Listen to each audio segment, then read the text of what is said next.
Hello guys, this is Mohammad Ali from the platform of Batwiser. हम अपना chapter federal excise law पढ़ रहे थे। आज के चैप्टर में हम अपना चार्जिंग सेक्शन डिटेल के अंदर पढ़ते हैं। Levy of federal excise duty section 3(1).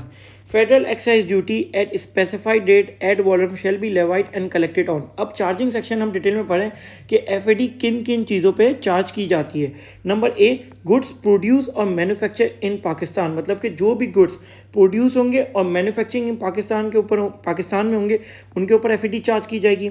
Number B, goods imported into Pakistan irrespective of the final destination in territories of Pakistan. जो भी गुड्स बाहर से पाकिस्तान के अंदर इंपोर्ट किए जाएंगे, जैसे जिन गुड्स के ऊपर सेल टैक्स चार्ज होता है, इनकम टैक्स चार्ज होता है, वैसे ही उन गुड्स के ऊपर एफएडी भी चार्ज की जाएगी। सी, such goods as the federal government may by notification in the official gazette specify as are produced or manufactured in non-tariff area and are brought to the tariff area for sale or consumption therein। अब ये जो सी है, ये C D E नहीं है, ये सी जो है ये हमें ये कह रहा है कि वो goods, such goods as the federal government, जहाँ पे फेडरल गवर्नमेंट ने नोटिफिकेशन दी गई है कि वो गुड्स और सर्विसेज जिसमें फेडरल गवर्नमेंट की नोटिफिकेशन हो कि जो कि नॉन टेरिफ एरिया में प्रोड्यूस और मैन्युफैक्चर हो, जो कि नॉन टेरिफ एरिया में प्रोड्यूस और मैन्युफैक्चर हो और ब्रॉड किया जाए टेरिफ एरिया में, मतलब उसकी सेल किस में की जाए, टेरिफ एरिया में, तो वो गुड्स के ऊपर भी एफएडी चार्ज की जाएगी।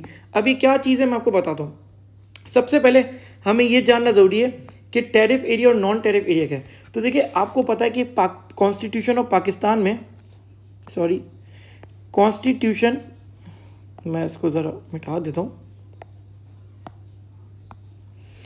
कॉन्स्टिट्यूशन ऑफ पाकिस्तान में पाकिस्तान की एक डेफिनेशन है, जिसकी डेफिनेशन के अंदर हमारे कितने सूबे हैं हमारे, सिंध, पंजाब, बलूचिस्तान, खैबर पख्तूनख्वा, फाटा और इस्लामाबाद कैपिटल टेरिटरी, मतलब 4 provinces including ICT, Islamabad capital territory और फाटा, ये हमारा पाकिस्तान की डेफिनेशन के अंदर आता है। ये हमारी तो इस पाकिस्तान की जो डेफिनेशन में आता है इसको हम कहते हैं टेरिफ एरिया। इसको हम क्या कहते हैं? Tariff area. अब सर नॉन टेरिफ एरिया कौन से सर, जो कि पाकिस्तान की डेफिनेशन में जाता है, जो उसकी मैं कहूँगा आज़ाद जम्मू कश्मीर, आपका कश्मीर हो गया, आपका गिलगित हो गया और आपके कुछ नॉर्दर्न एरियाज हो गए, आपका गिलगित हो गया और आपका कुछ नॉर्दर्न एरिया हो गया, जो कि नॉन टेरिफ एरिया कहलाता है। तो सबसे पहले तो बेसिक आपको ये समझ आना चाहिए कि टेरिफ एरिया और नॉन टेरिफ एरिया क्या है। अब मैं आपको समझाता हूँ, ये मैं मिटा रहा हूँ। अब मैं आपको बताता हूँ कि अगर कोई गुड्स प्रोड्यूस और मैन्युफैक्चर नॉन टेरिफ एरिया, मतलब कि वो गुड्स कहाँ प्रोड्यूस होंगे, कहाँ बनेंगे, मतलब आज़ाद जम्मू कश्मीर में बने और गिलगित बल्तिस्तान में बने, ब्रॉट इनटू टेरिफ एरिया, मतलब उसको टेरिफ एरिया में लाया जाए, मतलब कि उसको कराची लाया जाए, उसको पंजाब लाया जाए, उसको लाहौर लाया जाए, उसको मुल्तान लाया जाए, और वो गुड्स नोटिफाइड बाय गवर्नमेंट हो, मतलब गवर्नमेंट ने किसी एसओपी अपने एसआरओ के अंदर उसको नोटिफाइड किया हो, तो उन गुड्स के ऊपर एफएडी चार्ज की जाएगी। मतलब कि मैं एक गुड्स बनाता हूँ गिलगित बल्तिस्तान में, समझे कि मैं वहाँ की चेरी बहुत मशहूर होती है, तो गिलगित बल्तिस्तान में चेरी बनती है और वो चेरी कराची में आके सेल होती है, और कराची में और गवर्नमेंट ने कहा है कि चेरी के ऊपर एफईडी चार्ज की जाएगी, नोटिफाई दिया है, तो फिर जो कि मैं नॉन टेरिफ एरिया से ब्रॉड करता हूँ टेरिफ एरिया की तरफ, तो उसके ऊपर भी एफईडी चार्ज की जाएगी। एक इसकी और एग्जांपल लेते हैं, चर्स। सर ये चमन वगैरह में नॉन टेरिफ एरिया में चर्स वगैरह बनती है और फिर वो टेरिफ एरिया में कराची वगैरह में सेल होती है, तो मैं ऐसे ही फनी एग्जांपल दे रहा हूँ। तो जो चर्च भी नॉन टेरिफ एरिया से टेरिफ एरिया में आती है तो उसके ऊपर भी एफईडी चार्ज की जाएगी। हालांकि चर्च को बैन है, तो चर्च के ऊपर कोई भी नोटिफाइड बाय गवर्नमेंट नहीं है, तो उसके ऊपर एफईडी चार्ज नहीं होगी क्योंकि वो इलीगल है। सर गुड्स प्रोड्यूस और manufacture in non tariff area, sale and consume in non tariff, मतलब सर चेरी गिलगित में ही बनी और गिलगित में ही सेल हो गई, तो सर इसके ऊपर तो एफईडी चार्ज नहीं होगी, इसके ऊपर एफईडी चार्ज नहीं होगी। तो एफईडी चार्ज उन पे होगी जो कि नॉन टेरिफ एरिया से टेरिफ एरिया में लाया जाए और ब्रॉड टेरिफ एरिया में लाया जाए और उसके बाद नोटिफाई बाय गवर्नमेंट हो। अगर कोई गुड्स नॉन टेरिफ एरिया से टेरिफ एरिया में लाया गया लेकिन गवर्नमेंट ने उसको नोटिफाई नहीं किया, जैसे मैंने चर्च की एग्जाम्पल दी, तो उसके ऊपर भी एफईडी चार्ज नहीं की जाएगी। ठीक है, आगे चलते हैं। सर ये सी, डी और ई एक ही पॉइंट था। अब एफ पढ़ लेते हैं हम अपना। एफ कहता है कि services are provided in Pakistan including the services originated outside Pakistan but rendered in Pakistan. इसको भी ज़रा मैं आपको डिटेल में समझाता हूँ। ये डायग्राम है सर। अगर कोई सर्विसेज है, एप्लीकेबिलिटी ऑफ एफ सर्विस, अब सर्विसेज के ऊपर एफ कैसे चार्ज की जाएगी?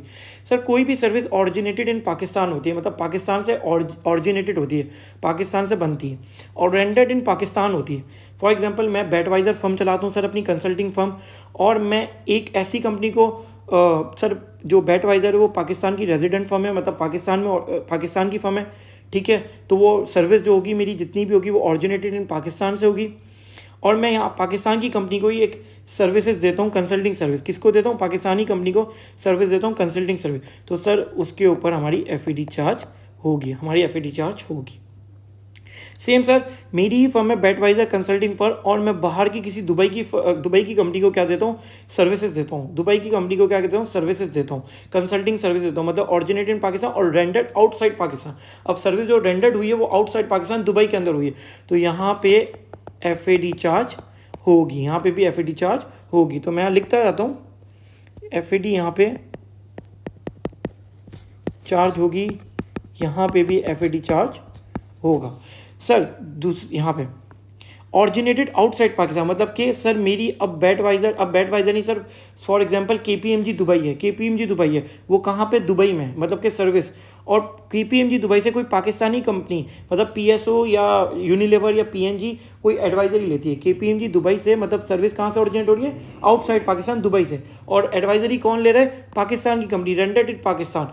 तो सर उसके ऊपर भी एफ चार्ज होगी, उसके ऊपर भी एफ चार्ज होगी। लास्ट पॉइंट के ऑरिजिनेटेड, मतलब कि KPMG